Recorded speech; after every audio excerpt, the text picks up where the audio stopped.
Hey, everybody. Today I want to talk about dating. I don't have a guest for the podcast today, but I want to talk to you about dating. And this is for you if you are autistic or if you're neurotypical and you're dating someone who is autistic. The reason why I think this is a really important thing is because a lot of times I work with people who are way on the other side of this. They've been dating for several years or they're married. A lot of my clients have been married for a long time. I just met with somebody yesterday who's been married 30 years. I meet with people who have been married for a long time and their relationship has devolved over the course of that time. The person I met with yesterday, for example, who has been married 30 years, said that the problem started literally on the honeymoon. Chances are it started before that, but those red flags weren't noticed. And these individuals were very young when they first met and not even equipped to recognize red flags at the time. So I want to talk today about recognizing the signs that it's time to walk away from a relationship, because so many of you don't know how to recognize those signs. And so many of you don't walk away even when you see them. We're going to talk about one of the reasons why we don't walk away. I know that I have been guilty of that myself. So we're going to talk about why you don't and how to combat that. So really, an autistic relationship, whether you're the one that's autistic or it's a partner, is no different than any other relationship when it comes to looking for red flags and signs. So I'm going to go down a list of things to look for that indicate it's time to walk away. So number one, if you notice that you are becoming a different person while in this relationship, if friends or family members tell you that you seem different when you're with your partner or since you've been with your partner, that's automatically a big red flag. Because if you are not able to be your authentic self in whatever way, when you're dating someone, then that's not sustainable. And there's a reason why you're not being your authentic self. If you've been taught early in your life or in other relationships that your value is in what you can do for others and that you don't matter so much just because you exist, but as long as you can show up for someone else, be there for them, support them, comfort them, help them. If any of those words resonate with you, then you probably have an issue with codependency. And I want you to finish listening to this podcast and then go look up codependency and start doing some research on that if you don't know about it already. I'm a codependent in recovery, so I'm all too familiar with the whole concept of being codependent. And just to clarify, codependency does not mean that two people are dependent on one another. Some people misunderstand that word to mean that someone can't be a really competent, capable human being and be codependent. Oftentimes, codependent individuals who are the givers in a codependent relationship, the caretakers, are highly competent individuals, like highly competent in many, many, many ways, but they also see their value in making sure everybody else is okay. So back to, again, if you are becoming someone that you don't recognize, that your family doesn't recognize, I want you to stop and really look at why is that? Why can't you be authentic? Do you have a tendency to morph yourself into liking what they like, enjoying what they enjoy, laughing at the things that they think are funny? Do you match your identity to someone else? That's also a codependent trait. Or is this more about this person not allowing you to be yourself? Does this person control you and tell you what you're supposed to think, what you're supposed to feel, what you're supposed to wear? Do they get angry when you disagree with them? Do they shut you down? Do they shut you out if you disagree with them? So number two is if your partner does say or do harmful things and you talk about it and discuss it and they do apologize, but then the behavior continues again and again and again. If this, even just once, if someone does something that's hurtful to you and they apologize and they acknowledge or they agree that what they said or did was hurtful and was not okay, but then they turn around and do it again, that's a huge red flag because words really mean nothing. And that's why I'm not a big fan of apologies, because they're just words a lot of times.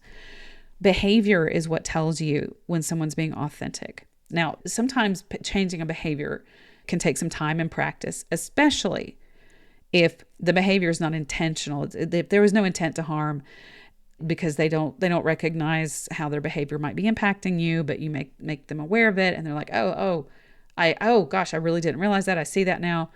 It may still be something that takes some practice over time, but you want to look for a genuine attempt and efforts to start changing that behavior. And you also want to look for excuses or rationalization for why it was okay this time or why they did it this time, because that pretty much means that they're not really committed to that change. That's a type of love bomb, which narcissists use and toxic people use to fix the situation in the moment. It's like, let's put a Band-Aid on it. Okay, I'm sorry. But if that person's not really that invested or doesn't really believe in what they're saying, then their behavior is not going to change. So you want to look for our behaviors actually changing. Number 3, does this person push your boundaries? Well, and first you want to look at, are you actually communicating what your boundaries are? And if you aren't, and you just kind of want them to know, then again, that's more of a codependent, passive type behavior. And if you are in a relationship with someone who's autistic, you cannot be passive about communicating your boundaries. You can't imply what you want and what you don't want, because an autistic person really may not get that. Autistic individuals are very literal and concrete. Well, not even concrete. They can actually be very abstract. But when it comes to communication, they look for you to tell them exactly what you think, exactly what you want, exactly how you feel. And just because they don't get your passive implied gestures, like let's say maybe you're feeling like you're feeling romantic and you want to have some intimacy, and you hint around, an autistic person may not even recognize your body language. And it may be uncomfortable to you if you're a woman, especially women are taught in a lot of cultures. Women are given a lot of messages culturally not to be the initiator. So you may be uncomfortable, or you may have been in a faith-based community where sex is kind of considered a dirty thing or something that's wrong or bad. And so you may feel uncomfortable about your own sexuality, and you may really kind of just want your partner to be the one to initiate. So that's something to do some exploring with yourself. Maybe talk to a therapist about your own discomfort about initiating sex. But especially if you're in a relationship with someone who's autistic and you're being passive in how you're communicating that you're interested in intimacy, if that person is not recognizing it, it's not a red flag unless you do communicate that you want to be intimate. And the red flag would be if a partner consistently rejects most forms of intimacy. Now, some people don't want to have sex until marriage, and that's a value type of thing. And if you do and they don't, that's already a red flag, not about the person, but about your alignment. And I'm about to get to that in a minute as a thing to look for. But if this person says they want to be intimate with you and then consistently rejects intimacy, it's not an automatic red flag, but you want to explore what's going on. You want to find out, is this related to when you're approaching for intimacy? Is this a time of day that they're very exhausted or overwhelmed or overloaded? Is it a sensory thing? Is there something about the perfumes or smells? I dated a man who was autistic who had a reaction to the toothpaste I had just used when I went to kiss him. And he was just kind of like, oh, that's so strong. So you want to find out, try to get beneath the surface of what the reasons are. You want to talk to your partner about why they're not interested in intimacy or why they're shutting it down. And if that person cannot articulate what those things are, then that doesn't mean that they're a red flag person, but it may be a red flag problem for the relationship. And so that's something you might want to take to a therapist or coach who's aware of neurodiversity. That may be a good place to help you have these conversations and even to help an autistic person articulate what they're experiencing. But over the course of time, if this continues to be an issue, if you're interested in intimacy and they're not, and again, this goes back to even just neurotypical relationships that don't involve anybody who's autistic. If you're not aligned, you're not aligned. And no matter how many great things there are about the relationship, if intimacy and a sex life is a big priority and value to you, and it's not to your partner, then you need to really stop and think about whether or not that's a deal breaker for you. Because over the course of time, what's an irritation, a frustration, an annoyance in the beginning, if it's small-ish, it will become massive down the road. And see, I work with the couples that we're down the road and it's massive now. So those little things that irritate you, you've got to look at that and say, am I going to be okay if fast forward 5 years down the road, 10 years down the road, 15 years down the road, how do I feel about this never getting better? And maybe this even getting worse. So that's something to look at if there's misalignment in terms of intimacy. So next, what we want to look at is how aligned are you in adult romantic relationships to have two partners that have the capacity to be emotionally available, to have an adult interpersonal relationship where you are emotionally available to your own emotions, or you can access your own emotions. You can respond to your partner's emotions. Now, everybody has a differing degree in capacity, emotional capacity. So again, you want to look at these things and you want to look at, is there alignment here? I know some couples who are both autistic who don't really have a lot of emotional needs. There was one couple I worked with one time, and neither one of them really spent a lot of time in their feelings, and they both were totally okay with that. And so that's aligned. That's fine. I've known other people who are autistic who they're very emotional. Their feelings are a very big part of their world. So it's not just an autistic trait to be less emotional. That's sort of a myth. But you want to look for alignment there. And you can be complementary in terms of like matching together like a puzzle piece where one of you tends to be more guided by your emotional compass and the other is more guided by your thoughts and logic. That's not an immediate deal breaker as long as you're both able to respect and value the other. And that's where the deal breaker can come from. If one of you is more thought and logic oriented and really disregards emotions as valid, as important parts of understanding ourselves, then that's a problem. Or if one of you bases your decisions about life more on your emotions and doesn't believe that logic is as important, that you go with your heart, you go with your gut every time, that can cause a lot of misalignment. So next, let's talk about capacity. So capacity is our ability to do something, to do various things, to be capable of various necessary ingredients for a partner relationship. A lot of individuals have very different levels of development in terms of their way that they cope with the world, the way they interact with others.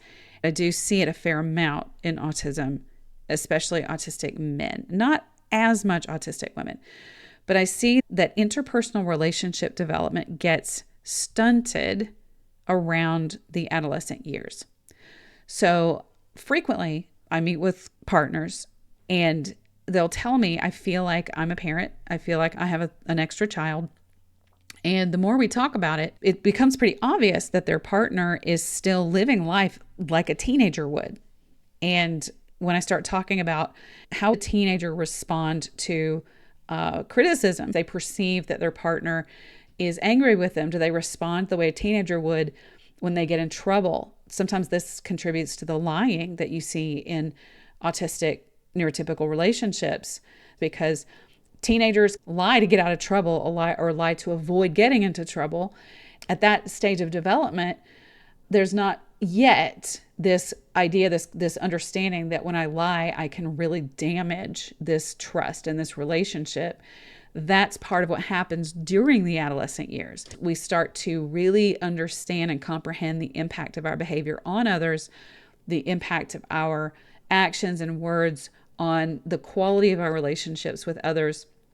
And as we grow and develop, we say or do things not just based on what we want and what's best for us or what our desired outcome is, but also recognizing how that may impact people that are important to us in our lives. That part of development doesn't really solidify until the teens and even early 20s for a lot of people. You may be in your early 20s and you're listening to this, or you are someone who's been married, maybe you're divorced. This is a second chance at finding, a partnership, and you see that this person seems to be interacting with you and even interacting with life in the world in terms of responsibilities, ability to manage their home, their household, their finances, just general responsibility. If you see a teenager, if you look at that person and you see a teenager, what might have looked like a really fun person, but now when you stop and think about it, it feels more like a teenager. And maybe that's one of the reasons you're so drawn to that person, because, being a carefree teenager was great. But then, adulthood hit and we have responsibilities. If that person is still living life like a teenager and you're being the responsible and constantly, that's a big, big, big red flag waving in the wind. And if you are that person that struggles with all of your responsibilities, and maybe it's because of some executive dysfunction, then it's really not advisable for you to be in a dating situation until you work on that, because it's not good for you. Because what you're going to do, if you're that person, what you're going to do is you're going to date somebody and you're going to end up, without meaning to, you're going to end up wanting this person to kind of be the parent for you, to help you manage those things. You're going to outsource to them. I have a 21-year-old daughter right now who's going through this stage of development. And sometimes she outsources to me still. She will be struggling with a decision about college, or just even calling the dentist about something, and she'll want me to do it for her. Sometimes I'll say, hey, you're outsourcing to me. And she's like, okay, yeah, you're right. Yeah, you're right. So, we are able to talk openly about it, and she's able to recognize that sometimes when she's overloaded and she's got, just a lot going on in her world, if she can get me to do it for her, she happily will. And if you're that person and you're dating, I'm not saying that you shouldn't date when you're in your 20s, or that my daughter even shouldn't date, but it's important to recognize if being in a romantic relationship to you is about someone loving you and taking care of you, that's a problem. That's a big red flag, because that's not what relationships are about. You want to work on resolving that. Go get a coach, a life coach, to help you become independent and capable on your own before you try to pursue romantic relationships, especially if you might marry this person. If you're the other partner who's recognizing this in your dating partner, that this person is not mature in how they handle and live their life and finances, big red flag. Again, it's not that person is necessarily a toxic individual, but they're capable of being in an adult relationship with you. And so no matter how sweet of a guy or a woman that they are, that's still not conducive to an adult relationship. And that actually leads me right into the next topic that I want to discuss. Okay, so this one actually has sort of two parts, and it's about how we tend to justify not walking away from a relationship. And there are two real big things that I want to point out today that contribute to why people won't walk away from a relationship that's not actually good for them. And one is what we call like sunk cost or investment. So if you date somebody for a while, the more you date them, every date you go on, the more time you spend thinking of them as your person and that you're in a relationship with them, the harder it is to walk away, because you tend to start seeing all this work you've put into it, all this emotional investment and time, and you don't want that to be for naught. You don't want that to be wasted time. In reality, it's never wasted time. And I want you to reframe how you look at that, because anytime you spend dating somebody, you learn from it, or at least you need to be learning from it. That needs to be your goal. What are the pros and cons of this relationship? What are you attracted to? What's good for you? And the things that you're attracted to that are not good for you. None of it is wasted. But we tend to bargain with ourselves, and all the things that we start to see that are the red flags, that are the things that are misaligned, we start to believe that we can fix those things. We end up being in love with a future version of what we want this relationship to be. We're in love with the future version of who we want this person to be. And we see even a future version of ourselves in this relationship. And what we're doing is we know what we want. We know what we wish for. We know what we hope for. And we're trying to convince ourselves that we can have that with this person. And I just want to say that it is never, ever, ever, ever, ever, ever a good idea to date someone's potential, to date the potential of a relationship. You want to see every stage of that relationship making sense in the beginning. You want things to make sense. You want things to work. You want there to be alignment. You want to see that you're on the same page about a lot of things. You want to see that you communicate well most of the time. You want to see that you handle conflict pretty well most of the time. All of those things need to be lining up and working from the beginning. That is the ingredient for a really successful relationship. And when you see that those things are not there, you may convince yourself to keep working on it, especially if you've struggled to find relationship and dating partners. And there are things about this man or this woman that you really do like. They've got these great characteristics and traits and qualities that you really like, and doggone it, you don't want this one to be another one that's just not going to work out. And so anytime you start to feel desperate about dating, or you start to believe that you're never going to find your partner, you're never going to find that match, never going to get married, then you're more likely to stay in a relationship that is not good for you. You're kind of set up right then and there. So if that's where you are when you start dating someone, it's important to recognize that you're more likely to dismiss the red flags. You're to dismiss the red flags about the person and also about the relationship. So you want to have trusted friends and family members that you can ask and say, hey, does this relationship, does this person seem good for me? What do you see? You want to ask for other people's feedback about it and listen to them. And you want to stop that relationship early in its tracks if you start to see a lot of misalignment, if you start to see a lot of things that don't work for you. Because the longer you're in it, the harder. How many of you have been at the altar wondering to yourself, what am I doing? Am I making the biggest mistake of my life?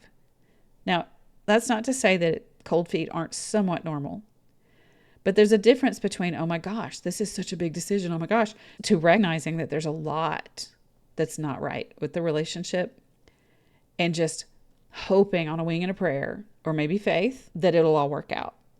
And I want you to know that if that's where you are right now, or if that's where you are last month or last year, it's still better to stop and look at the reality of your relationship sooner rather than later, before having children. It's very common for neurodiverse relationships that are already struggling to become much worse after you have children. And that's because you already have really different ways of thinking and doing and feeling and experiencing. But when you bring a little person into the world, then you're also going to have really different ways to handle the stress, handle the parenting decisions, making the decisions, also just dealing with the absolutely consuming demands of caring for an infant, the sleep deprivation, the crying, the sounds, the smells, the textures. For someone who's autistic can be extremely overwhelming. And so that can lead to shut down, shut out, conflict. And so you want to really pay attention to those things. When you're dating, you want to pay attention and have conversations about those things. If you're dating someone who says they really don't think they want children, you want to talk about why. And you need to believe them and not believe that, well, they'll come around. So many people convince themselves that with time, they'll come around and it'll be okay and we'll figure it out. But if it's a problem in the beginning, if it's something when you first start dating, it's going to continue to be a problem. Again, you want to pay attention to what is versus what you want things to be. And it's okay at any point to stop and say, it's time. I need to end this. Now, the second part of this is we tend to convince ourselves things will be okay because we see so many positive traits in a person. A lot of you tend to believe that you're not really justified to end a relationship if someone isn't kind of a horrible person or has all these really negative traits that are just not acceptable. You are so kind and compassionate and forgiving and willing to give people the benefit of the doubt and willing to believe in people, to believe that they have the ability to improve and grow, which is a good trait until it's not, when you accept way below what is acceptable to you in someone because they have some good qualities. I work with people who are well beyond dating and married for years, and they're struggling to leave their partner because their partner has these really nice traits as well.